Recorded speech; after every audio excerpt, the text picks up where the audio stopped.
Anyway, y'all, welcome. We getting ready to get this thing on. Again, I have my brother Gene here, and he come to join us and put his thing down. He got a lot to share. I do know that, and he can do it the way he's going to do it. Hey, Sheila, how are you? Let's give Gene some hearts, y'all. Hit that heart button. Let's give Gene some hearts. That's how we're going to welcome him on. Yes. All right, y'all. We're going to get right into it. We're going to get started. Going to let Brother Gene take the mic. Boom. Right. And let's get this thing in. How's everybody out there doing today? Thank you for showing up tonight. Y'all could have been anywhere except here. But it took some time for me to get here. Yes, but it I did. finally made it here, only through the grace of God. But that's right. Yeah, I had spoken with Tracy a while ago pertaining to my life story, and she didn't know, about my past until I told her. Yeah. But it's all about how you carry yourself. My thing, like in the past, I used to deal with drugs. My drug of choice was cocaine. And that cocaine had all that cocaine was that girl is vicious. They say cocaine's a hell of a drug. He wasn't they playing. They were lying on that thing. Yeah, it was like, that it definitely destroyed not only me but also my family. So, it was I think I started messing around with cocaine, but I think I was like 18, 19 years old at that time. And I ended up running into some money getting hit by a car. And just running around out in the streets, running to the wrong crowds, and this is, it's just crazy, like end up getting locked up in and out of prison, in and out of jail, end up having a son. Son was born in 92. End up meeting a female. Not a lot of people familiar with Chi-Chi's, but some are. But we used to work at Chi-Chi's. There was a female I ended up meeting there. But I was in and out of prison, dealing with her. And this got to the point where as though, us having a child. And, one thing about getting high, you put your family to the side and the drug become the main priority. Yep. And that's what was going on in my life, trying to hide it, but it's hard to hide it when you're losing weight. It's just so much stuff going on, in the past, and it got to the point where as though it got so bad where I just, and just end up running to the streets. Left the baby, our son behind, left her behind, stealing from family. It was crazy. But, it got to a point, too, where I ended up doing, I think I did like 2.5 to 5 years out in Delaware County.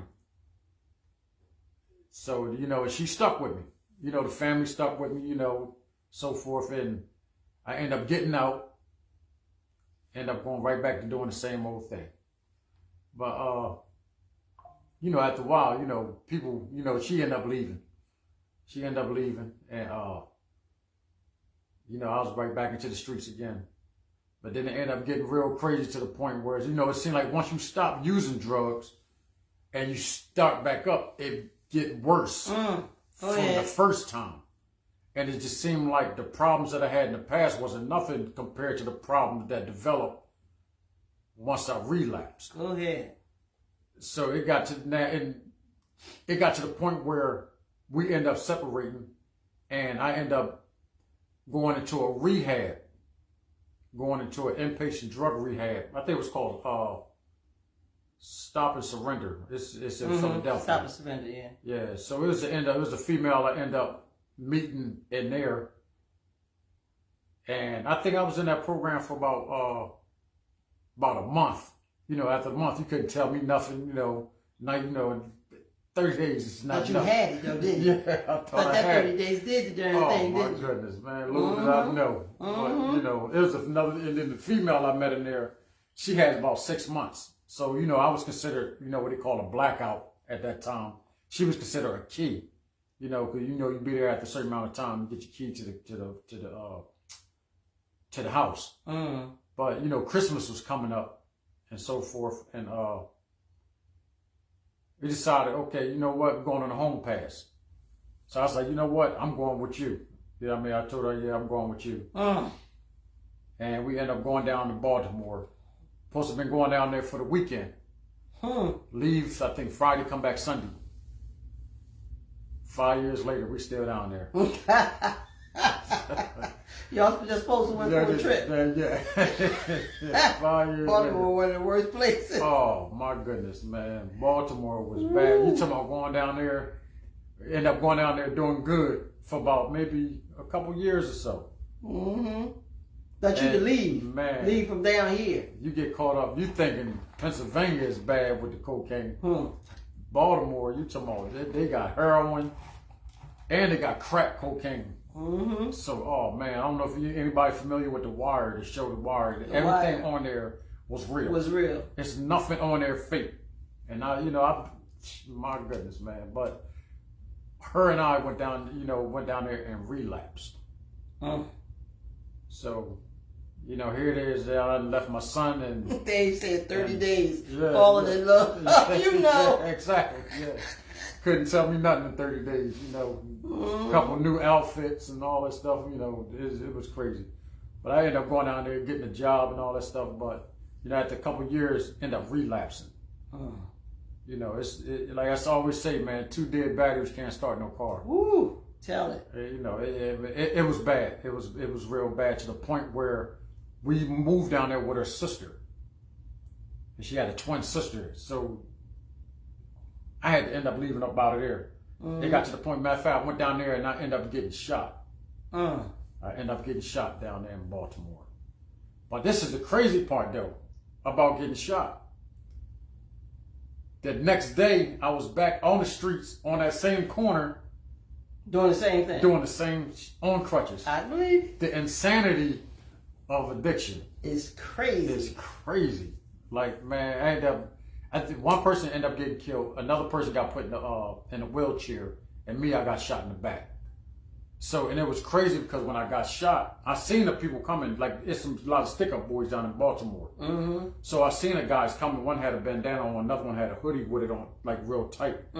So by the time I was, you know, running sales for somebody else down there. So every like 2 sales I get, it was like a bundle, 10 in a bundle. So if I sell a bundle, I get 2 from 2 caps. So, you know, I mean, that was the hustle. That was the hustle. That was the hustle. That was the hustle, man. My whole thing was about trying to get high through any means necessary. But, you know, we ended up seeing this dude, seeing the people, the stick-up guys coming. So by the time I saw him try to turn around and run, duck behind some cars, I heard a shot go off. I'm going to tell you something. One thing about a gunshot, by the time you hear it, it's too late. It's too late. It's too late. So I remember hitting the ground, trying to duck behind the cars, my adrenaline kicking in. I'm half numb. So you want Yeah, I'm, you know, one thing about cocaine, it had you numb. So maybe that's the reason why I didn't feel the pain. But once that coke, you know, they say that sometimes, like people who got hurt, shot or something and stuff, go to the hospital and say, you know, them drugs saved you. Yeah, man, listen. Yeah.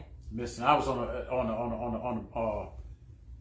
the ground. I didn't feel nothing. I seen a bunch of blood, but you know, I got up and I had a few dollars in my pocket from the sales I made, but everybody done ran.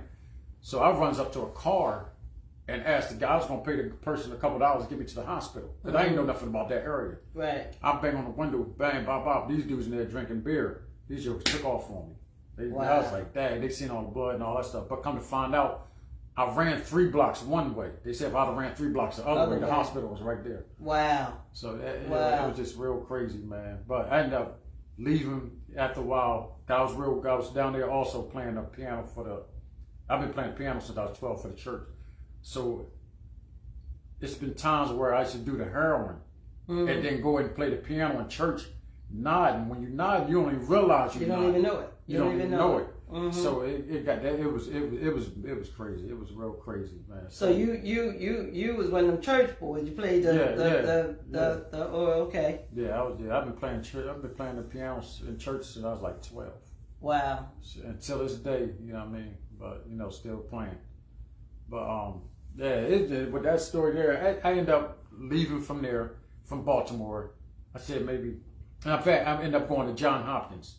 So maybe like after 5 years, I ended up leaving from there and going to Recovery King up in Germantown. I left from there and went to Recovery King.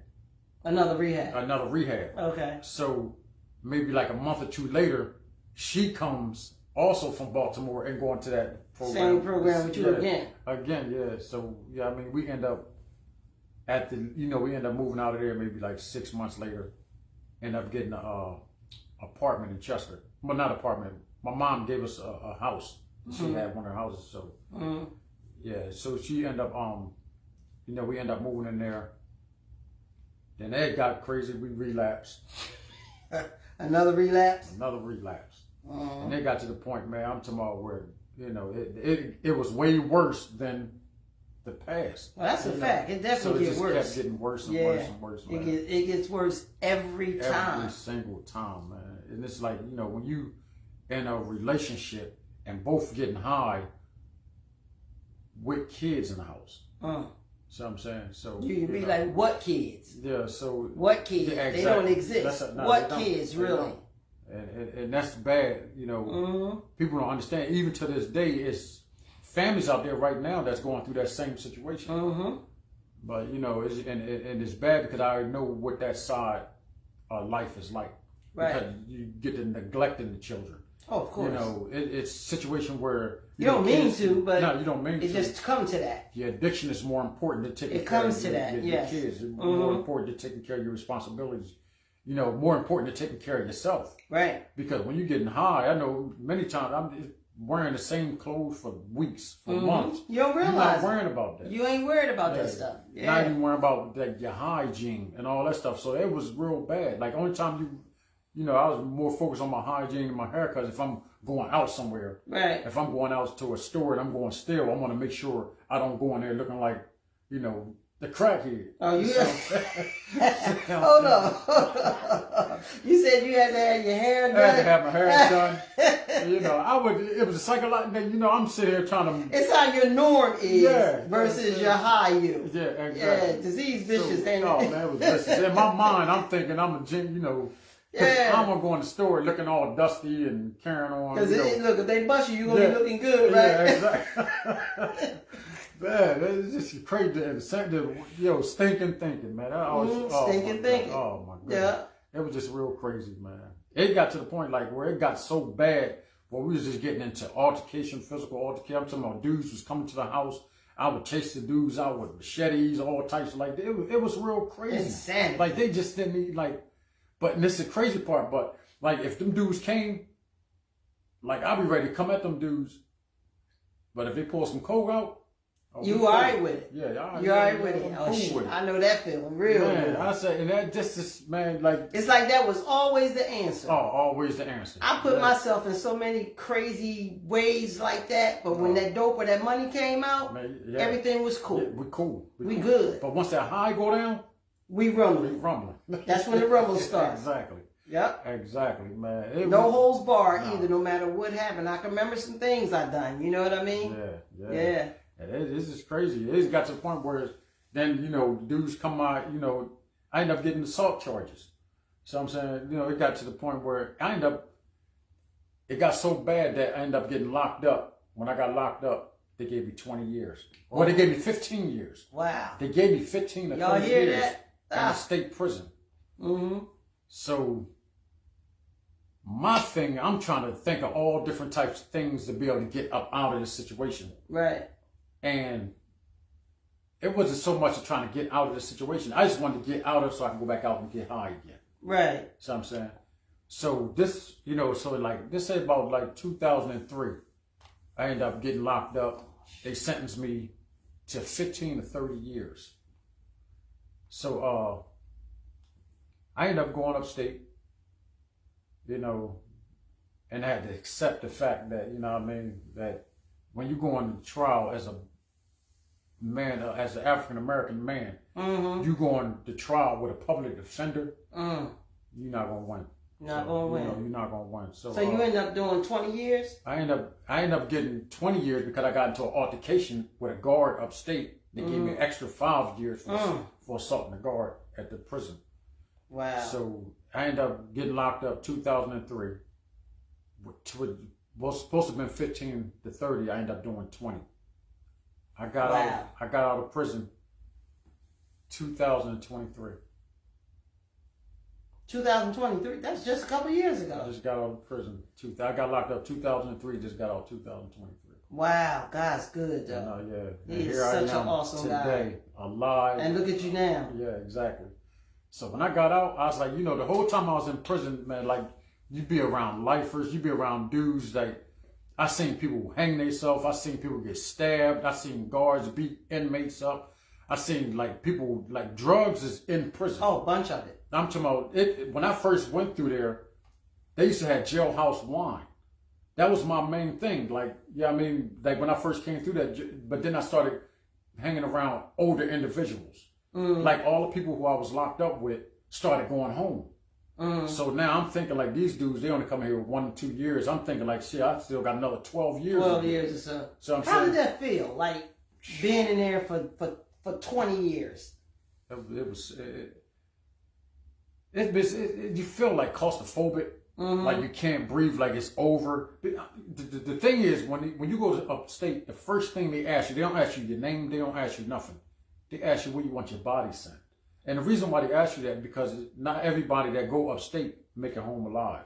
Because a lot of people would go up there and they die from natural causes. They go up there and get caught up, getting stabbed. Right. Some people commit suicide. I've seen all of these things. It all. I've seen it all. I've seen it all. So, you know, being in prison, like it was definitely hurtful. Like now you start to think of all the things. Now you start to get clean. Now all your thoughts, everything you said, like the people you hurt. Now you're getting into the 12 steps. You're talking about making amends with everybody and all. Now all these things are starting to kick in. So now I'm in there doing, you know, I say maybe after 5 years, that's when I started getting myself together. Right. I had to realize, like, hold up, man, like, you know, it's time. That's when I end up. As a matter of fact, that's when you I the guard. got you adjusted. Yeah. Once I assaulted the guard and got out of the hole, I ended up doing like 18 months in the hole. Dang. And at the 18 months in the hole, I was at SEI Greensburg. They kicked me out. After I did the time, they kicked me out of SEI Greensburg and sent me to SEI Western. Then how many prisons they got for us? They all over the place, ain't they? It was over. As far as the state prisons in Pennsylvania, at that time it was 20-something state prisons in the state. This is just state prisons. This ain't counting county prisons. Right. And we talking about maybe it's like 2 or 3 female prisons in Pennsylvania. So, you know, they have more prisons than they got schools. Yeah. So, you know, and they closed them up and built more prisons. Just like Kanye West said, he said schools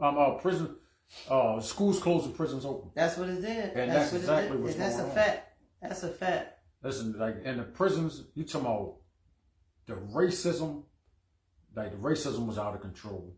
It got to the point like where I was buck wild, but a couple of lifers put me under their wing. So then they started, you know, give me some knowledge and all that type of stuff. So it got to the point where I was like, look, I got to get myself together. I got to get my diploma. I ain't had no diploma when I went in. So I went in, got my diploma.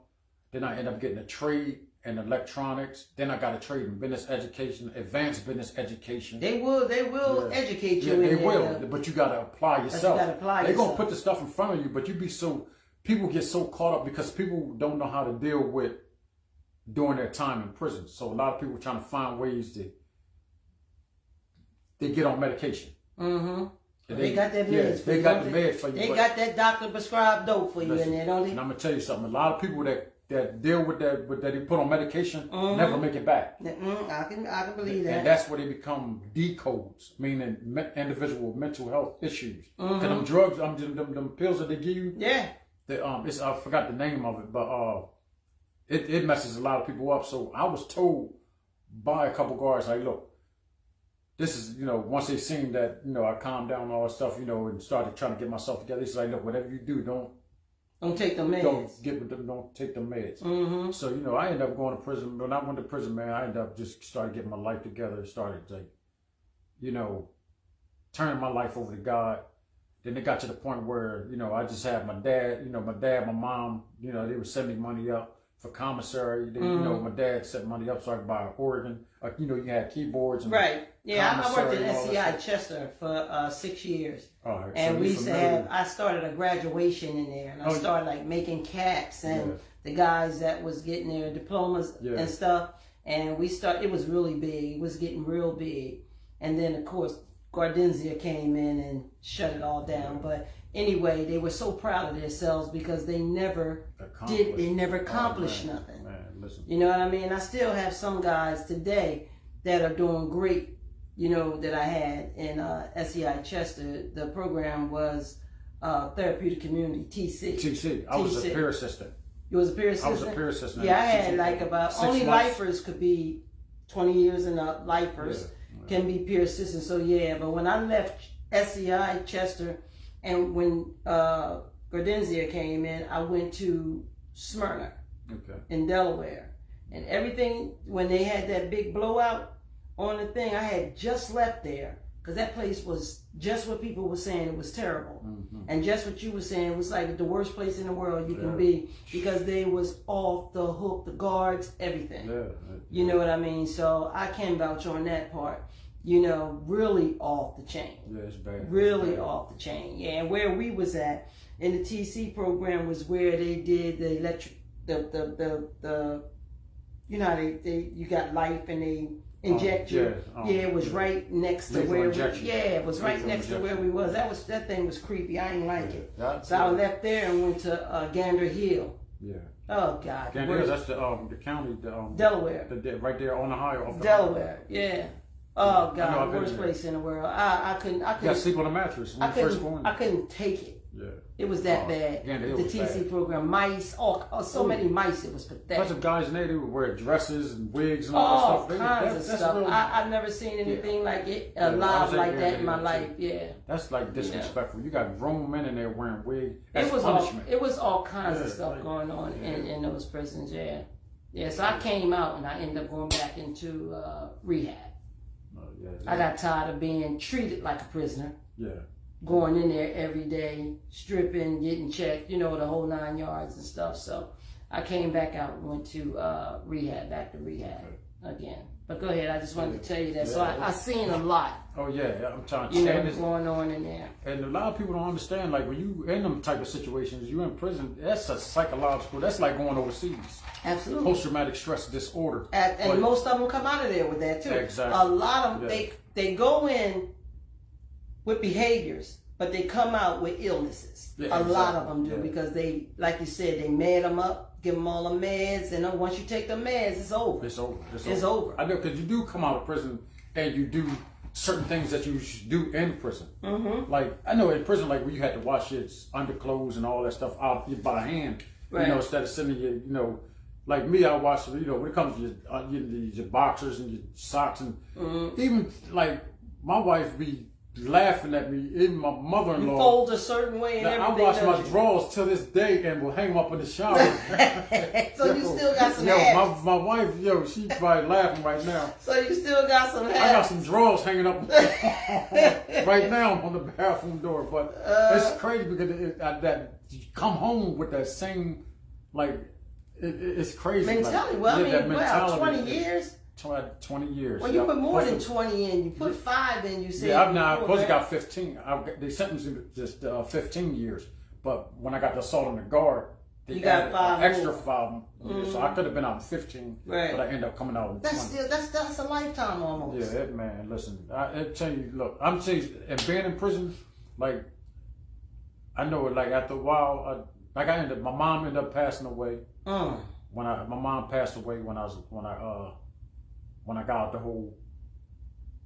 Then, I ended up getting a phone call from my sister. Matter of fact, the counselor called me. The guard told me, it's like, look, the counselor wants you upstairs. So I'm thinking, I go upstairs, I'm thinking, something. I ain't thinking nothing big. Right. So she's like, you need to call your sister. like, what's going on? So I called my sister. My sister was like, yeah, you know, mommy passed away. So that's the worst feeling, being in prison and your parent died. Yeah. So I'm saying there's nothing you can do. I done had like maybe 8-9 years left to do. Right. So then, you know, they was trying to get me home, but it was, I think it was called $1,500. Yeah. $1,500. And when they do bring you to the church, it can only be you. it can only be you right. and a guard. Right. Your family won't even know you was see there. you. Yeah. They so, won't know. Yeah. Yeah. So they thought they was gonna be able to see me, and then it was so much chaos. It was like, you know what? I said, don't even worry about it. So you know, I end up, you know what I mean, they end up shipping me to a SCI Albion. When I went to SCI Albion, that's when I ended up got in the TC program. After that, I became a peer assistant. That was real good. Yeah, it was a good program. Yeah, it was TC is a great program. Yeah, therapeutic. I loved community. it. Therapeutic community. It was Yeah, I real loved helpful. it. Real helpful. Very. Yeah. Very. On the situation of drugs and criminality. Yeah, exactly. It was for both. Yeah. I enjoyed doing TC a lot. I did that for 6 years. Yeah, and that's what they come. You know, that's how I learned that cognitive behavior Cognitive behavior therapy. Yeah, when it comes to perceptions, thoughts, feelings, actions, and consequences. Absolutely. Like I've run my you life got on into that. your inner self. I mean, that program was almost like rehab. Like when you go into the rehab and everything, you learn all about you. Mm-hmm. You got to dig deep. You got to come up with all the things that created this person. Exactly. You know what I mean? Exactly. You had to get honest first. Got you. You had to accept that program because a lot of them did not accept it, just like when we go into rehab. Yeah. You know what I mean? Same with rehab. Man, as you come in, first thing they want to do is give you pills. You know what I'm saying? They want to give you medicine. And of course, if your mind is all, you know, messed up, and that pain that comes along with addiction, you know, with the behavior of drugs and alcohol, you're going to take the medicine so it can take the pain away. Oh, exactly. You know, and a lot of them guys was coming in, well, not at SCI Chester because that was like a 2-year program, basically. But in Gander and all that, you got to come in, and most of them coming off the street addicted to drugs. Exactly. Most of them are addicted to drugs. Yeah. And some get addicted to drugs in the prison. Oh, because drugs is in the prison. Oh, they're in there. Oh, man. Yeah. Prison, when they told me you can find anything out in prison before you can on the street, they was right. Oh, yeah, definitely. They was absolutely right, because I'm going to tell you, some guys that was in SCI at one time when I was working there, when my son was killed, they gave me so much information, and all of it was correct. Yeah. You know, so it was like, wow.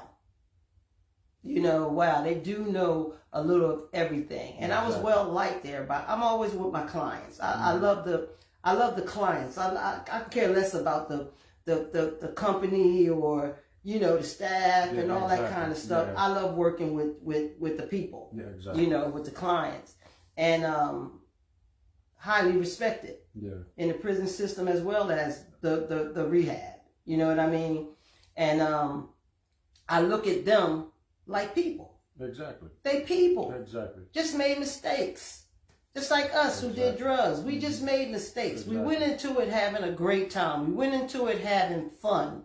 Didn't know you're going to become the devil's advocate. Man, because I'm telling you, that thing flip you over, flip you around, your mind goes, and nothing else matters. Yeah. You follow? Same with them. You know, I look at jail in my eyes as an addiction as well. You know, because they built them there for us. They put everything in our cities, you know, in our areas, you know, that will do, you know, either some of us going to survive and make it, and the rest of us is not. Exactly. You know what I mean? Because that's how it's organized for that to happen to me. You know what I mean? You know, we in projects, we in hoods, you know, we in all of that, and the jails was built for us to come, period. Exactly. And then they shut our schools down. You know, they took everything out of our schools, and they actually give it to you in jail. Ain't that crazy? Yep. Exactly. Ain't that's some crazy stuff, y'all. Jail had so much. They had football teams. They had basketball, college education, all that stuff. until them jokers got mad about that shit and they took a lot of it out of there. Career Link used to come in, and all of that. Like, you know, they say it's to help help, you know, the criminals, you know, in there, but it didn't. I don't think it was good for what they were doing in there. Pretty much, you got the handbook. You got to have a strong mind being in jail. Like I commend you. I do. I commend you so much. You know, for like you put like 30 something years in jail for real because you went to jail before, right? 5 years before that. 5 years. Yep, 5 years. Yeah, shit. That's half, almost a quarter of your life so far. And that was in the that was the 5 years there. Then I ended up going to Gander Hill. Right. So that's even more. That's even more when you count them years up. Yeah, you know what I mean? And then you might as well say you was in jail the whole time because you was getting high. Man, I'm trying to tell you, And that's just like being in jail. You know what I mean? Locked down with a disease is cunning, baffling, and powerful. Oh, man. You know that won't allow you to get better. You really got to put up a fight to fight sickness, boy. Sickness is crazy. That's why you can't get too right with it. You know what I mean? People say, you know, why you say you're an addict? Why you call yourself a junkie? Because I am. Yeah. You know, and I have to be reminded of that. Don't become complacent. You can't become complacent. You can't, because this sickness is like that, y'all. This sickness is like, you know, it wants you to calm down, settle down, and forget that it's there. You know what I mean? But you can't. Yeah. You know, because it will let you know I'm still here. It's patient. It's patient. Yeah. It's silent. It's silent. It's silent. I just had to throw that in there a little bit just by conversating. I like this conversation because I've been trying to get some of the brothers to come on, you know what I mean, to share, you know, and bring this type of conversation in, because this could help people. This could help somebody. And it'll help us, you know, just as well as the addiction of drug and alcohol. Y'all got to be patient with me too, because I got them infusions yesterday and I ain't feeling too great. But I want to try to bring people in to share about this. Exactly. You know what I mean? I got a couple of females that's going to come on too, because this is all part of why we all messed up out here. Oh, yeah. You know what I mean? And we need to get the words out and get the information out, you know what I mean? And let people know that we can come back and be better than we was before. Yeah, exactly. You know, look at us. You know what I'm saying? I'm proud of you though. I'm telling you, I'm so proud of you. Yeah. You know, and even to come on, you know, and share your story. Oh yeah. You know, I want you to finish though, because I know you got a lot more up in there. Yeah. I'm just thinking, you know, like I said, you know, going to prison, getting locked up 2003, and just thinking like, damn, I'm not gonna get out until 2020 something. Like, yeah, I mean that was a long time. Like, but you know, when I ended up going to prison, I was like, got myself together. You know, I started playing the piano in the church. Matter of fact, I ended up becoming the choir director.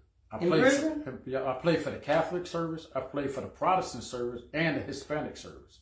Oh, wow. I worked in the chapel, so I played for all three services. So you was raised up in church then? Yeah, I was raised. Basically, you had parents that you was raised up in church? Yeah. Okay. Yeah. But yeah, my sister... Not just by saying you playing the organ. My sister's a minister, a pastor right now. So my sister... Oh, that's right. She did your wedding. Yeah. Right. And, Tell me who your sister is. Amanda Johnson. So, most of y'all know who Amanda she Johnson is. Amanda. Yeah. Yeah, she used to be the press secretary for the mayor. Now she she's a school board director or something over in Chester. Yeah. Chester High. Yeah, that's my sister, everybody. So, you know. But yeah, it's just, you know. You've been going so long, some people may not know. Yeah. You know what I mean? Yeah, I did his wedding. Him and his wife, did their wedding. Are you gonna bring it up? All right, go ahead. I ain't gonna say that. I ended up playing in the church up there. You know, so I decided, you know what, I'm gonna go ahead and get me a bank account. Get me a bank account open. When you're in prison, you can get a open bank account. So them stimulus checks came out. Ooh. So a lot of people was getting stimulus checks and, you know, coming into prison and buying summer sausages and chips. I was like, you know what? It was a group of dudes that I hung with. What did they do about that when the people from prison was getting those stimulus checks? They was just United States citizens. Okay. So it was legal. Yeah, it was legal. Okay. So they did allow the checks to come. I'm talking about checks was coming in, pink slips, hitting people's accounts. The prison ain't had no problem with it because they was making money from from commissary. Right. So what I did, I was like, you know what? I know what I'm gonna do. I'm gonna fill out the paperwork. I filled out them forms and I had it shipped home. I had my family open up a bank account out there in the streets. So that way when the checks come, they come to the house and go straight to my bank account. Right. Out there. I'm not sending that money here to prison. Let them, Right, so, take your money in. Yeah. So then I end up, remind you, I told you I had a son by, my wife now. While I was in prison, matter of fact, I ended up leaving his life like when he was about maybe 7, something like that.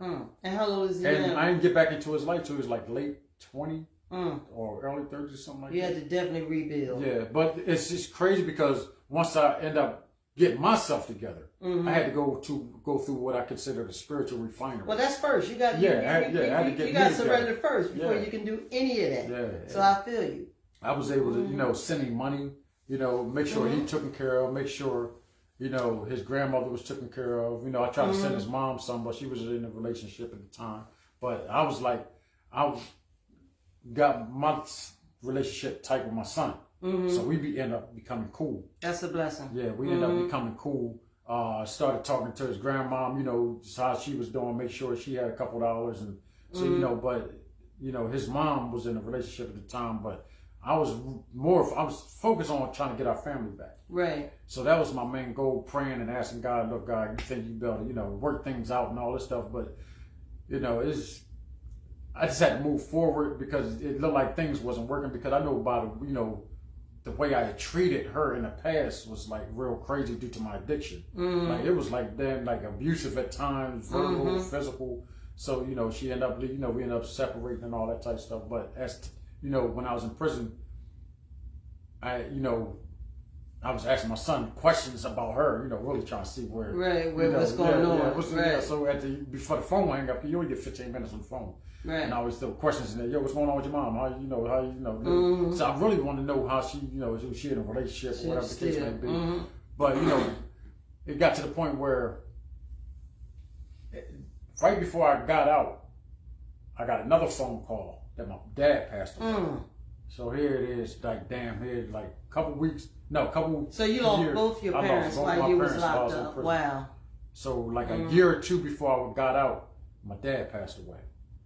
So I was like, you know what? Now I'm the oldest out of all my cousins, so I was like, you know what? I gotta go home. I gotta step up. I gotta step my game up.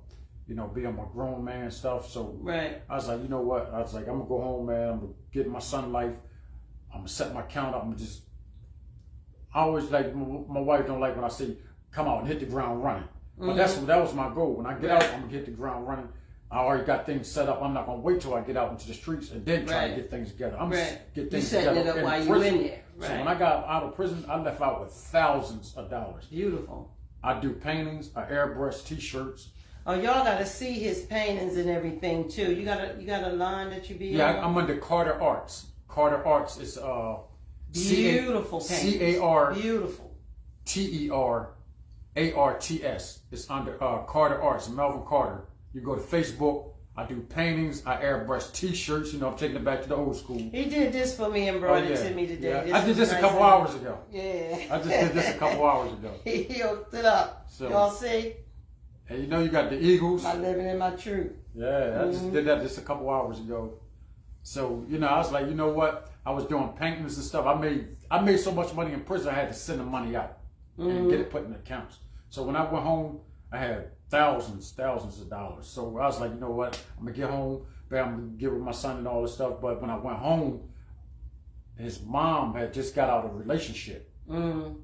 So that was my cue. Like God worked things out. He works it out. That's for sure. So, and as soon as I came home, her and I ended up started talking because she hated me at one time. I'm told, it was to the point where my name was brought up. It was like, but God has a way of working on people's hearts and all that stuff and transform her the way of thinking and all that type of stuff. So I just moved forward. God said, move forward. I'm gonna move forward, and that's what I did. I came home February 3rd of 2023. May 7th, I proposed to her. Wow. In church. Wow. I got with her family and all that stuff. You know, we used to talking in between that time. Right. But I proposed to her May 7th in church. We ended up setting up a date for July 20th of 2024. Yep. We got a wedding planner and a wedding designer who happened to be you. Who happened to be you. So yeah, I mean, Beautiful wedding though. Yeah, Beautiful you hooked it up. wedding. You hooked it up for us too. Yeah, we hooked that up. We ended up getting married July 20th, 2024. Wow. When This I is a came- book. You can yeah. write a book with all this. When I came home- you the bestseller. When I came home, I say in like a month or two later, I got a job working traffic control. Mm-hmm. I'm also a supervisor. I got the company car. I bless. came out. I bought me a car. God bless. So then, and I ended up.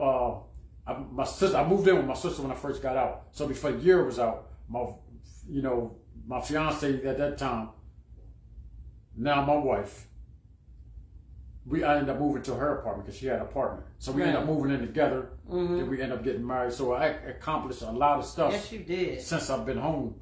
Even And to been this on day. your game like and real been, raw. and still, like, yep, and got my hey, own God business. good though, ain't he? God is good all the Boy, time. all you gotta do is your part. He gonna make Yeah. sure that them prayers get answered. Oh boy. man, listen, that's like it was just a blessing because, like, I was always wanted to be with my son's mom, and I always prayed and asked God, could he go? She prayed also that she wanted her family. I didn't know that until she told me. So we both had similar prayers, and God was like, you know what, bro? When it's gonna be a certain time. It's like a movie, like a It's gonna be bestseller. a certain time. Yeah. It's like a movie. I ended up getting out. Like I said, I ended up getting a job. I went to my mother-in-law now, and I asked her for to borrow some money. So I think my mother-in-law gave me like $1,000. Wow. So I told her, look, I'm gonna pay it back and all that type. So every time I got paid, I get paid every week. I give her $100 like every time I got paid. I went to a car dealer. These car dealers be wanting $200, $300, $400, $5,000 for. I went in there with $1,000. I was like, look, this is what I got right here. I was like, I need a car. I was like, I got a job. I got listen. I went up. I went up there. I took my mother-in-law car, and I told the dude, I was like, look, I need a car. I work traffic control. I got a job. I ain't had a job I ain't even had a job 6 months. And so the dude, he was like, you know what? God just put him in place for Put him right in place. Put him right in place. Man, they went back and he was like, hold up, I'll be right back. He went back and got me a minivan. Wow. A family size minivan sedan. So, it's like, since then, I just been getting blessed and blessed. I'm in a church. I play the drums and the piano in the church. So there's a piano player. Look there. at all the talent that you got though. It's like, wow. And then when you was wasting it. Yeah, exactly. Just wasting it. And that's all I was doing, just wasting it. Just wasting it. I've been, like I said, I've been playing the piano all my life. And even going to prison, God made sure I still play that. You're not going to run away from piano, what I want you to do for me. And not only you going to play this piano, but you're going to play it for the Catholics. You're going to play it for the Protestant service. You're going to play it for the Hispanic service. So I play Spanish music and all that stuff. Yeah. So, God just been blessing me. He's been blessing my family. My son. It's just like my mother-in-law. He allowed you and Audrey. Miss Audrey to come into place. Y'all hooked up our wedding. So we had that at the Phoenix, and that was nice.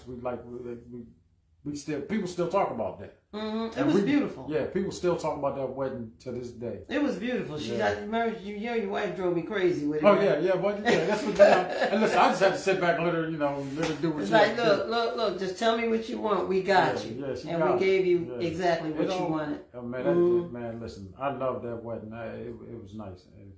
We ended up going to the Poconos after that. I didn't know what we was going to talk about on what he was coming with, what he was going to talk about. I knew it was going to be on some sort of recovery, but you got an awesome story. Yeah. It's a testimony. Yeah. You know what I mean? I'm hoping there's brothers on here that can see you, and hear a lot of what you was just speaking about, and can help redirect them. Yeah. That you can come out of this Oh, exactly. okay. Yeah. You know what I mean? Even the years in prison and, you know, the less years in prisons. You know what I'm saying? I know at a time of prison, I used to feel safe when my son went to prison. Yeah. The one that was killed, because I felt comfortable with it. You know, he all right in there. But when I worked in the prison, I'm like, shit, this shit is just like outside. You know what I mean? It's worse in prison than it is outside. Yeah, I said, this thing is crazy. You know what I mean? It's just like TV show.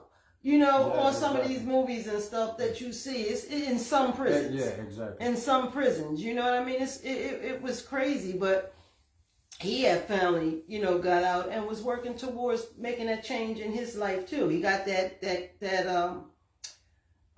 what you call it, masonry thing down back, and he was getting a good job, and you know, and he was always a good people person. The boy is crazy. He was always, and he was always smart, very educated, smart. You know, he was just society guy. You know what I mean? You know what society's like, right? Oh yeah, oh man. That thing is a beast. Yeah, I call vicious, society vicious. our first drug. I call it the first drug. You know what I mean? Yeah. Like you saying, after being away from it and knowing now what I didn't know then, I was just trying to be, you know, a part of it. Yeah. You know, to be somebody, basically. Yeah. I mean, some people say, you know, I ain't never was out there trying to be somebody. Man, we all was out there trying to be some damn body. All of us. We all looked at, you know, who we was and, you know, how you want to be seen and known and all of that. That's all a part of that. You know what I mean? When I say that, I don't mean we was out there and, you know, oh, I had to do this and I had to do that and I had to do this. When I share that type of thing, I'm sharing what I was doing. Exactly. You know what I mean? But everybody got a little play in that. No, you know what I mean? But some people don't see what I see today. You know what I mean? And you just let that be. You know what I'm saying? Because it's about me fixing me and cleaning me. Exactly. You know what I mean? But a lot of, I mean, like some people lay back and say that, man, he been in jail all that time. Shit, look at you now. Yeah. They got to understand today is today. Yeah. Yesterday is history. But it's also education for us. Like I call my yesterday medication. You know what I mean? Like your story. You know what I mean? Your story is so strong about prison, a black man. Yeah. Okay, going to prison, which you know we go 24/7. They coming in like delivering milk at the market. Yeah, like a revolving door, just like rehab. It's like a revolving door at the prisons. You know, 10 can get out and here come 20 more in the back door as 10 getting out in the front door. You know what I mean? It's crazy how they have that organized and how they have from the, you know, from our young kids and our dads. Like you was a dad before you went in. And God bless you to have your son, and your son is not doing what you was doing. No, not at all. You know what I mean? Because a lot of us got this life from society with most of their dads who's been in and out of jail. You know what I mean? Selling drugs. Yeah. You know what I mean? Doing everything that society have us do. To get caught up. You know what I mean? Oh, it's very easy to get caught up in society. Very easy. And like I said, a lot of us are and was and still is. Oh yeah, yeah. You know what I mean? A lot of us. So when we clean ourselves up, we gotta surrender to that too. Yeah. You know what I mean? To actually know where this shit started. Exactly. You know what I mean? And most of my shit started in society. I always, definitely as a child, you know what I mean, wanted to have things that I didn't have. Exactly. You know, and seeing the friends and the families that did have. You know what I mean? Kind of crooked my mind around a little bit, you know, to make me do some of the illegal shit, you know, that we were out there doing. Yeah, exactly. You know what I mean? Stealing and all that kind of shit. Yeah, that was the main thing. You know what I mean? Look, I always tell them, I said, all I ever wanted was a Malibu Barbie. That's all I ever wanted. I was the only one that didn't have a Barbie. My Barbie was the paper Barbie. I had to walk my shit like this. You know what I mean? A big cardboard Barbie, you know? When we used to clip the clothes on them and shit. Everybody else had the walking Barbie with the arms and the legs came out. But I'm going to tell y'all about... I'm going to say it's been about, I say about 6 years ago, 7 years or something like that. It's been a while. I came home and my son, Amir bought me a Malibu Barbie. Yeah, I got that Barbie hanging on my, never opened it, hanging on my wall upstairs. But I did get my Malibu Barbie. You know what I'm saying? Better After late all than the never. better late than never. Yup, I felt so good about that. It was so funny though. He said, "I got something for you anyway." My son, it was a Malibu Barbie. Man, you just gotta be He patient. said, "I got you something you always wanted." Yeah. I thought he was gonna bring me in something like a, you know, a George something. He brought me a Malibu Barbie. That was the best thing Yeah, ever. I know that's right. That was the best thing ever. But I appreciate you coming on here and sharing. I want you to continue to, you know, a little bit more. We still got time. Yeah, I want you to give them some advice, you know, on this situation, because we need brothers like you, you know, out here to throw that advice out there like that, you know, because we can help the still suffering. I call them the still suffering as well, because they are. In prison, them brothers is suffering, I'm telling you. Suffering. And then they have to be who they not when they go in there to survive. Exactly. You know what I mean? And definitely can't be caught up as no snitch. That's another thing that got our children messed up. The word snitch. That snitch is one of the most brutalest words in the world. You know what I mean? Yeah. That snitch word will have our kids and our babies, and they really believe that coming up, that you can't be no snitch. Yeah. You know what I mean? Snitches get stitches. Snitches get stitches, and all that puts fear in them. You either gonna be fearing from it, you know what I mean, or you gonna become the gangster. Like, I ain't no snitch. You know what I'm saying? You know, and that's bad. And most of our TV shows and all that shit got all that stuff on there. Exactly. So it's a make-believe show, but it makes our kids believe that it's real. This is real. You know what I mean? It's so much connection, just like your boy, what's his name that did the Super Bowl? Kendrick Lamar. I hope y'all was listening to that brother, because that brother put that shit. Subliminal. That brother put that message out. You hear what I'm saying? He put it. It wasn't all about what's the other one name? Drake. That thing was about life and this world, man. I'm telling you. But we gotta save our kids stuff. We gotta save our kids, because some of them are so loose out there, and at a time, we as young girls, you know, and young guys, we having babies at 14 and 13. You know what I mean? So we still kids having kids.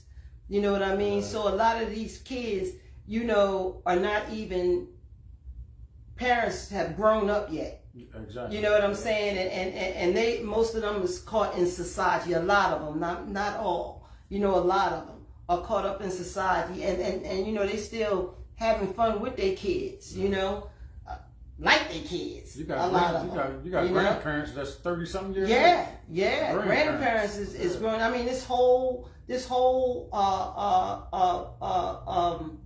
age limit of people have flipped. Yeah, exactly. When my mom was 60-something years old, she was old.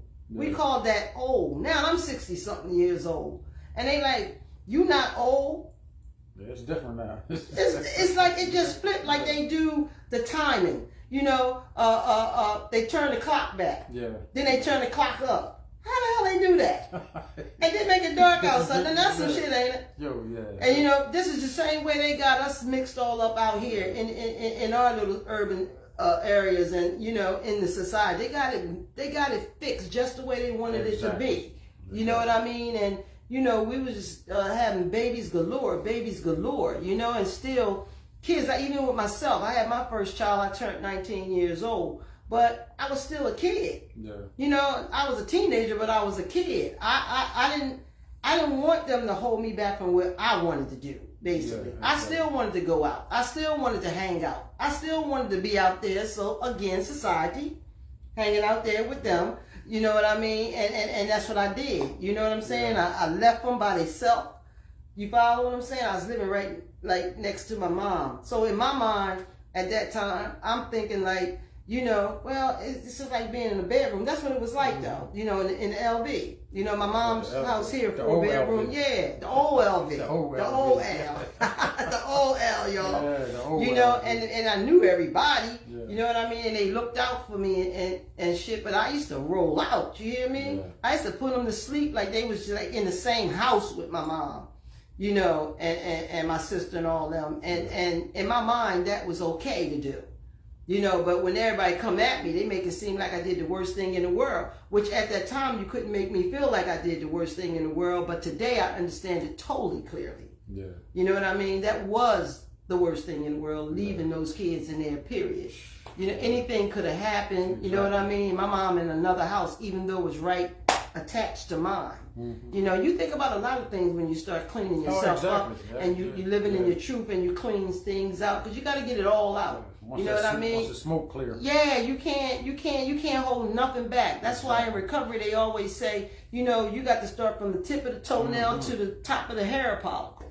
You know, and I'm still getting there though. You know what I'm saying? Yeah, you know what I mean? That's I talk about that puzzle. You know, up there, I'm still getting pieces together, because the truth is a free setter. I'm telling you. I mean, the more you surrender and the more that you know make amends, you know, you become more lighter and lighter. You know, and you just feel good. And people on the outside looking in can't see that. Some people can't see that. You know what I mean? And they still be in your way, but you got to know how to put them aside. You know what I'm saying? So that they won't be in your way. You follow what I'm saying? And that's what I learned how to do today. You know what I mean? Because everybody got something to work on. Everybody has something to work on. You follow what I'm saying? And most people can see you, but they can't see them. You know what I mean? And if they think that you're say they think you're worse than they are, or you're not on the level of them, you know what I mean? They can't see themselves. You know what you understand what I'm trying to say? And I noticed that in a lot of people. So I just be like, okay, you know, what works for one don't work for the next. You follow me? What works for one don't work for the next. I ain't mad at them. I'm really not. I ain't mad at them. I'm just continue to get me together. Gotcha. You know what I mean? Because I got to keep it on the eye. You know what I mean? And I just want everybody to understand that, you know, I have to keep things on the eye, but when it becomes sharing it, it becomes a we. So you can understand that. That's how we put it in the recovery lifestyle, you know. But at the end of the day, I'm still just responsible for me. You know what I mean? But your story of coming on here talking about, you know, prison, and I'm glad that you're on here so people can see that don't understand prison life and prison.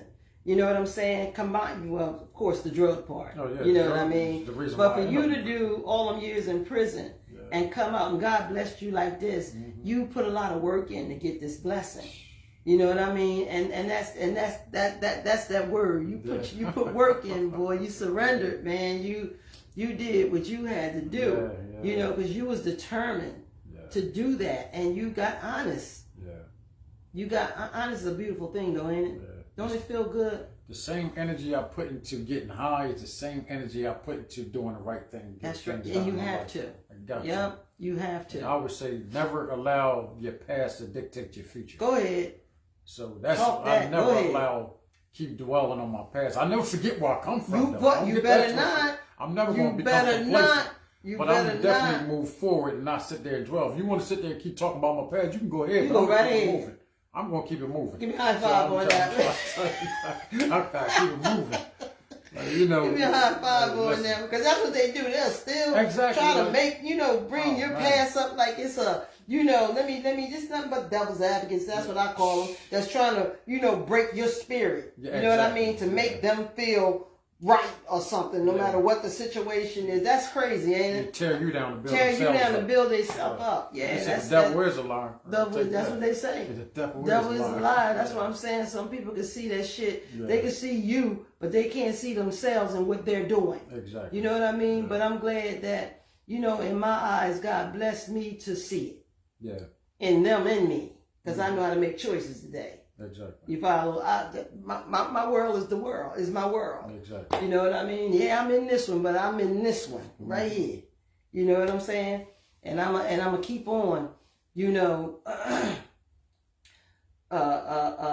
protecting me. You know what I'm saying? And not like oh, I gotta protect me from everybody. Nah, it's my choices. Who I want to be around, who I don't want to be around. That's my protection. Exactly. And knowing that my higher power, you know, is gonna cover all that fully. Exactly. You know what I'm saying? So, you know, the life of change is awesome, and I love it. I really do. I love it. Love being clean. Yeah, Love being able to have. I just feel like God forgive me for everything I did and said about him. You know what I'm saying? Because I was mad at him for a long time, but you know, for him to bring, you know, bring me back around. You know what I'm saying? And really introduce himself to me. You know what I'm saying? And have me doing this and helping people and all the years that I've been doing, you know, the drug and alcohol thing. That's been my career, you know, basically, you know, and I love it. I love every bit of it. I don't get tired of it. No, I mean, I come home from work and be like, I'm tired. Them damn people get on my damn nerves. And da-da-da. Well, that's natural. Yeah. That's normal. But I keep going back. I done retired and went back. You know what I'm saying? Because I love what I do. You know what I mean? And we do help some people. You know, we may not help everybody, but I know it's helping a lot of you on here. And I appreciate everybody. I say it every time. I appreciate everybody being on here because it gives you some insights of some things that we look back on and we think is this and we think is that. But then when you bring people on who has found themselves and made change in their lifestyle can come on and share the real deal and the truth with you. That is strength. That really is. Exactly. You know what I mean? That is something to be really grateful and proud of. You know, so we don't look at ourselves like we used to. Exactly. You know what I mean? We found ourselves or finding ourselves, you know what I mean? That's way, way, way better than what we used to be. You know, and like I said, people keep you where you used to be instead of where you are. Yeah. You know, so I mean, it's a blessing to me, and I'm grateful. You know, that I made changes in my life, you know, and able to share it with you all and bring people on who can add on to this. Like I said, I can't do it all by myself. I could do what I can do. And I'm going to continue to bring other people on. Like I said, addiction is addiction in a lot of ways. You know, a lot of us have not just drug and alcohol addiction. We have all kinds of addictions, you know what I mean? Or mental health issues, or, you know what I mean? Some psych issues, or, you know, loneliness, you know what I'm saying? And lost your track along the way. But guess what? We bounce back. We just got to want to, you know, and learn how to live in this crazy behind society. That thing is vicious, ain't it? It's crazy. And when I say society, I mean churches, I mean everything. Man, it's crazy. It is really crazy because, you know, devil got his work in everything around us. Exactly. Here on this earth too. You know what I mean? That's why when I was little, I used to say the devil's side and God's side. You know, that shit is for real. Left and right, That thing is real to me. You know, today, you know, that I get in, I feel it, you know, and get into it. And try to understand all these things my way. You know what I mean? But you know what I did learn though that helped me a lot? I was never in my recovery, I was never afraid to ask questions or for help. Yeah. I was never scared to do that. You know how some of us are scared, like the image we have when we in jail. It's kind of like the same thing to me. You know what I mean? We come out and we don't come out asking for, you know, for help. You know, that little routine, man, I got to get a job. Yeah, well, they tell you that in jail. Your counselors and them tell you all that. But when you come out, if you ain't changed your thinking for real, you're going to come right back and go right back to the same shit you left off with. And that's the same thing drugs do. We go right back to where we left off. You know what I mean? We pick up right back where we left off. And I hope some of y'all is catching this a little bit, you know, and hearing, you know, what we saying. That thing is like 1 and 2. You know what I mean? You know, 1 and 2 in the same category almost to me, you know, because that's all we see. That's all I saw, you know, jails, like they said, jails, institutions, and death. It's so true. It's so true. It's a lot that you can learn from recovery, y'all. It's a lot you can learn from the 12 steps, you know, because all this is part of that. Exactly. You know what I mean? Exactly. And that's what put me back on track. You know, I had to go back to step 1, you know, because some of the things I was doing, You know, I surrendered to some things, but I didn't surrender to other things Oh, yeah. that I didn't think needed to be. Substitute. Yeah, that I didn't think needed to be, but all of it. Yeah. All that truth got to come out. Yeah. Every single bit of it. You substitute still cause you to relapse. Mm-hmm. And you relapse mentally first. Exactly. You don't use first or go back to do what you was doing first. It's your thinking that relapse. So understand that. You know, it's the conscience, the brain. That's what relapse first. A lot of people think, oh, they pick back up. No, they playing that. Yeah. You know what I mean? They playing that same like that thing when you go to jail. You know, and you like say you selling drugs or you doing whatever. And you come out the whole time you in there, you going through these programs, you playing, but your brain, you really ain't changed your thinking. Yeah. You're doing what you got to do. Exactly. You know what I mean? To get out. Mm-hmm. You know what I mean? Then when you come out, you playing that thing all over again like it's going to work this time. You know? And that same three things, your life will be one of each of them. Jails, institutions, or death. Yeah. And I just popped that in my head just now that, you know, we was talking and it's so, they like brothers and sisters. Exactly. Yeah. You know what I mean? It's like jail, drugs, you know, the whole 9 yards is like a family. Mm-hmm. You know, if you want to look at it that way. I don't even know what time it is. What time? Are we good? I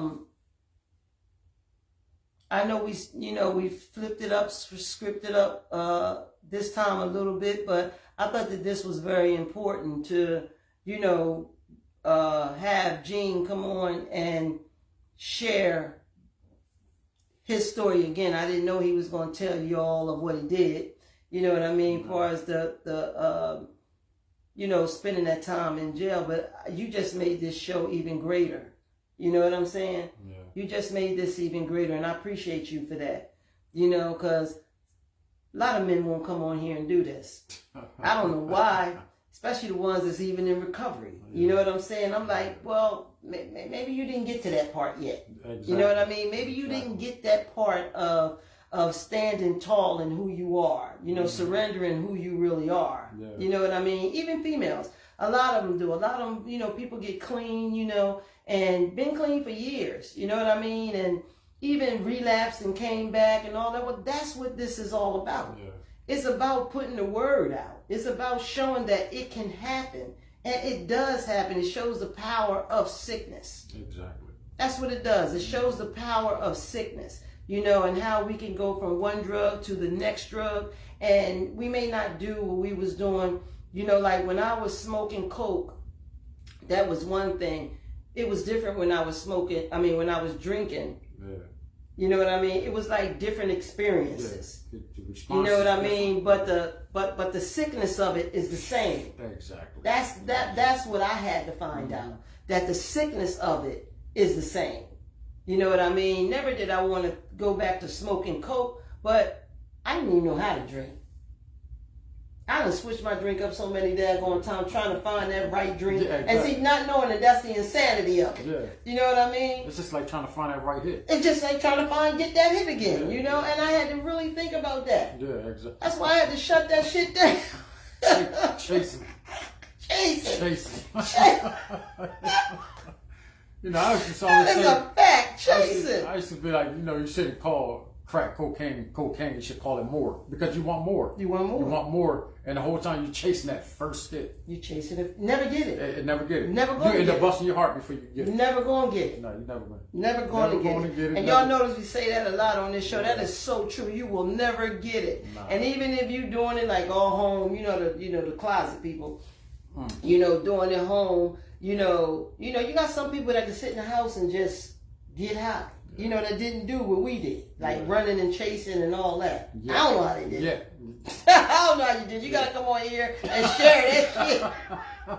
Because everybody ain't You built gotta like come that. on here and share that shit. I don't know how the hell they did that. What's the You know, combination to what? that? It's like, I wish I had that damn combination. Yeah, everybody can take a dose What? on that. You got people that can sit home and smoke that shit like it ain't nothing. Not me. That's the crazy. It didn't work for me that way. I'm the off to first the races. time I was off to the What? races, I'm off to the shit. I'm up I didn't even know I was an addict, but I was. Man, I'm up in every store trying to steal everything. What? Yeah, I used to tear that Chinese store up over town, boy. Man, listen. Yeah, they had my Family picture. Dollar like a big No, thing. they had my picture on it. Oh yeah, you was I can't go in there no more. I They ain't put been- I my ain't been to that picture on point. the damn door. Yeah. That was crazy. But I never understood that, how people like now, how they could just sit in the house, you know, and do that. It's the power of the sickness, man. It's cunning, baffling, and powerful. It's crazy. I can't. You know, for them to be able to just sit there. That's impossible. I just can't see it. But they do it. Paranoid, sweating. Oh, hard, my like God. that. Now when you can sit back and then when you clean and sober, you can sit back and just look. Like, And look at the damn, insanity of it. Yeah, like damn, I was really doing that. Wasn't that crazy? Oh my goodness. Yeah, and that's that truth they say we got to come up with. Yeah, oh, we got to man. bring that truth out. Yeah. We got to remember everything that we could possibly remember, because the power of disease will take you there. Exactly. It will pop up on you in your dreams. You follow what I'm saying? Like I said, I had a dream one time I was shooting heroin. I ain't never shot Shooting heroin. real. And I felt it. Yeah. So I had to make that dream either reality, or leave it as a dream. You know what I mean? And I left it as a dream, but I don't know what heroin feels like. I never did it before. You know what I mean? But in that dream, I felt it. Yeah, I had to call my sponsor, and she was like, and that's exactly what she told me though. She said, Tracy, it was just a dream. Yeah. You know what I mean? Only you can make that dream reality. Exactly. Yeah, I chose the reality. Yeah. You say you don't pick up, you don't get high. Hey, look, that shit had me sweating and everything. I'm trying to tell you, that heroin ain't no joke. Yeah. You got different types. You got tar, you got scramble. All kinds of stuff. And then how they changed the names of this shit. You gotta watch it with your children. Yeah. Because I'm telling y'all, they could be doing something other than some weed or whatever. You know what I mean? Or your significant others, or, you know, the people that surround you, because they changed the names of these things so cool and sweet, and, you know, it matches, it comes with the protocol. You know what I mean? You know, when I was smoking coke, we called coke yayo. Remember the yayo? Get the yayo. Yeah. Get the yayo. It was the yayo. Some of y'all know what I'm talking about. Yeah. That was the Tony Montana shit. Yeah, how about that? Yeah, you see how that turned out. That thing had me so crazy. Before I started smoking that shit, I had the nerve to have a silver nail. I bought silver nails like his wife. That's how I used to snort my coke, thinking I was the shit. Thinking I was the shit, dying. Don't even know I'm dying. I'm trying to tell Don't you. even know I'm committing suicide. Yeah. I can say that today. Yeah, exactly. You know what I mean? I'm thinking I'm cute. Like I used to try to find that right drink that I could put my finger out with, and it had to be colorful. You know what I mean? Yeah. Oh, the martinis and the punch and it's crazy. It's crazy how they label all these things, you know, and they sound so good to us. You know, and all it is a target to death. Yeah. You know what I mean? It's crazy. It's crazy you say that when you say they try to label stuff. That's just like They label everything. Selling crack pipes with the roses in them. All that shit. trying I to had make a it look kitty all- cat. Mine was a kitty cat. Yeah, it's just Because it was crazy. cute. Yeah, exactly. Ain't that crazy? I didn't know I was becoming a junkie though. Decor. the decor. I didn't know I was becoming a junkie with my cute little kitty cat. You know what I mean? Yeah, It is come on, insane. It's crazy. And I'm so glad today that I am aware of these things. I know that's right. You know, and I made it out that tunnel, boy. I tell you, I made it out that tunnel. You know, and my job, my life is to stay out of it. You know, and to help other people to understand that tunnel, man. Going in was fun, but trying to get out was the worst time of my freaking life. Yeah. You know what I mean? Was the worst time of my freaking life. You know, y'all know, don't forget that, you know, if you missed any of the Living in My Truth, is on YouTube, okay? And don't forget about, you know, we have t-shirts, sweatshirts, tumblers, you know, to sell. And you can also send me a star, you know, get a star on here while the live is on, I believe. You know, I I appreciate everybody for watching. Again, I think I hung in there pretty good today because I feel like shit right about now. I don't feel good. That freaking medicine, that stuff they had me sitting getting for 7 whole hours. You know what I mean? Just don't be feeling right. You know what I'm saying? Yeah. I don't be feeling right. I'm glad I'm back to work. Got my insurance. I'm going to University of Penn and get a second opinion on all this stuff. That's right. You got to. Yeah, I'm serious. Get a second opinion on all this stuff, man. It's just, I don't like it. You know, and if I'm sick, I'm sick. But I think, I'll be thinking, you know, I don't have a real good relationship with doctors when it comes to giving drugs. You know what I mean? Because they'll give you drugs even if you put down there that you are an addict. You know what I mean? Or alcoholic, they'll still give you shit. They don't care. They don't care. They'll still give you stuff. You know, I done had to deal with a few doctors and tell them, look, I don't want no narcotic. I don't want no opiate. Yeah. You know what I mean? They gave me opiates any damn way. You know? Yeah, they don't care. They don't read that kind of stuff. So you know, they dealers. It's about that dollar. Yep. Yeah. And that's how I look at it. It's about them. They dealers. Yeah, they dealers. Told you, there's a lot of crooked doctors. They dealers. Yeah. They had a whole bust on doctors.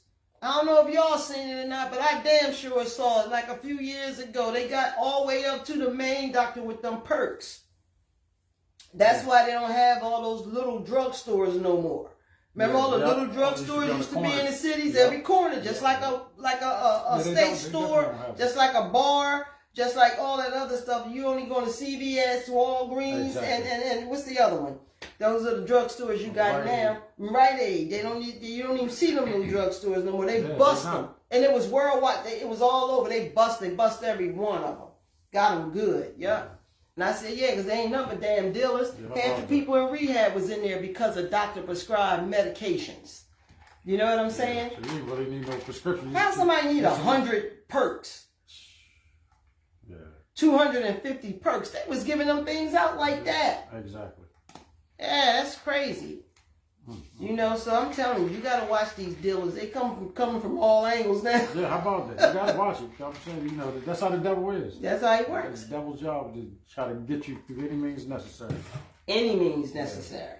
And right now, that's why I tell them, no means no by any means necessary. Look at the drugs they got out there now. They got the crank out there. Oh my gosh, they got everything. Man, they got, man, it's so sad. It's so sad. All we can do is pray and hope that we can get into their hearts.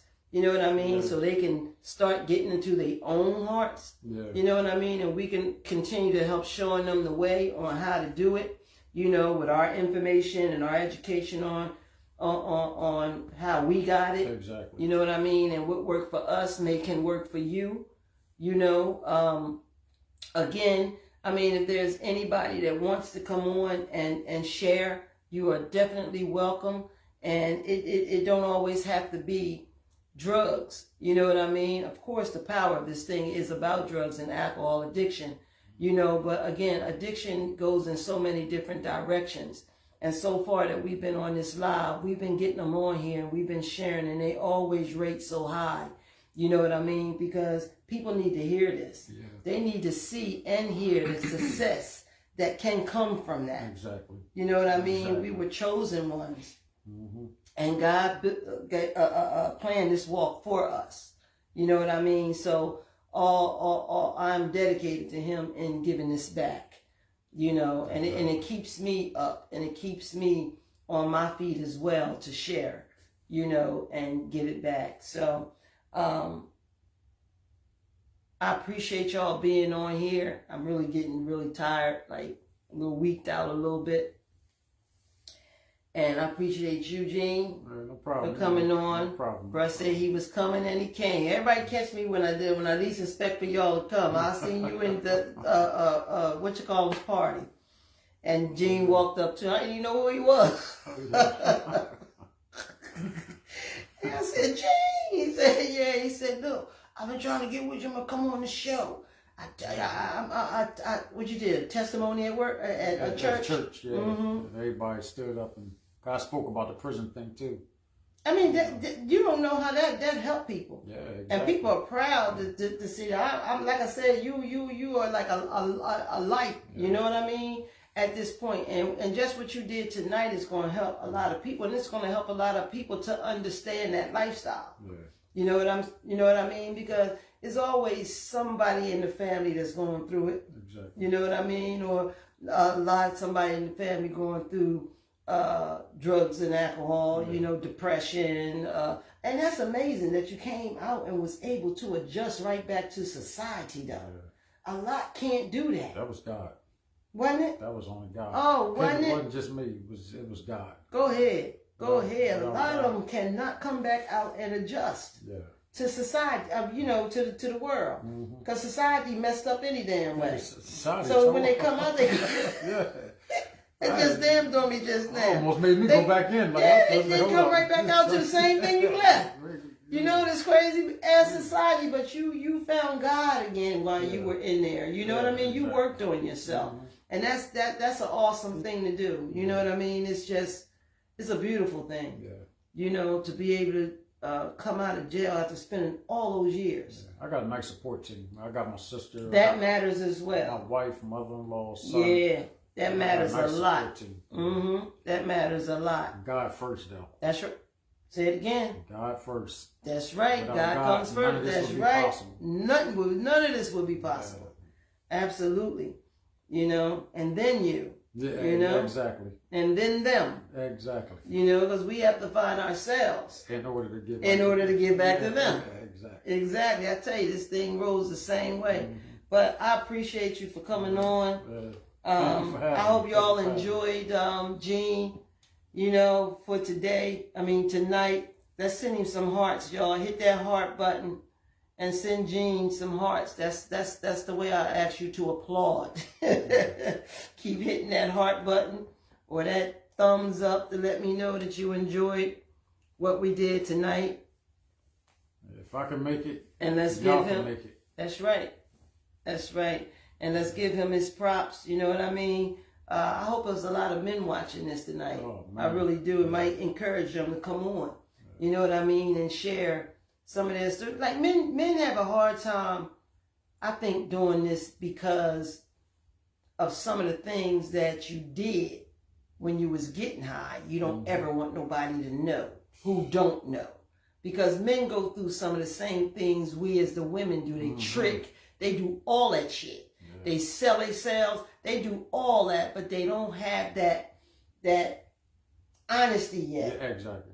That's pride, what it is. That pride. honesty. Pride is beating up the honesty. You know what I mean? And it's in the way. Yeah. They better know that. It's in the way. Exactly. You know what I'm saying? You just got to come clean. It's not abnormal. It's normal. You know what I mean? It's the normal stuff we do. You know, when we under the influence, you're not yourself. You know, you functioning off a chemical, a poison, you know, that takes your mind and controls it, separates your emotions from your thinking, and then you have nothing but allowing the drug or the substance itself to run things. Exactly. You know what I mean? That's basically, I try to break that down every time as easy as I possibly can, because that's what's happening. Yeah. You know, as living as an addict, that's what's happening. You know, because we work with no emotions. But that's why I say getting clean is hard. Because we got to accept things we can't change and change things we can, and then have the wisdom to know the difference. You know what I'm saying? And that's hard. That's hard, you know, because you, like you were saying earlier, now we can lay back and look at all the stuff we did and look at how we used to, you know, be out there and say, Dad, I used to do all of that. You know what I mean? But you gotta surrender to it. You do. You gotta surrender to all these things, because that's nothing but sickness that's still trying to keep you down. That's sickness that's still trying to keep you trapped. You know what I mean? And like I said, you got to get all that stuff out of you. You know what I mean? If you're not, you know, ready to the point where we are, that's fine. You know what I'm saying? You get there. But you can come on here and share other things. Yeah. You know what I mean? You can share other things. I can't tell you what to share or tell you what you should be doing, except the fact that we got to accept things that we can't change. Hey, Denise, I ain't said that in a minute. Hey, girl. Love you. That's my Denise Doward Jones.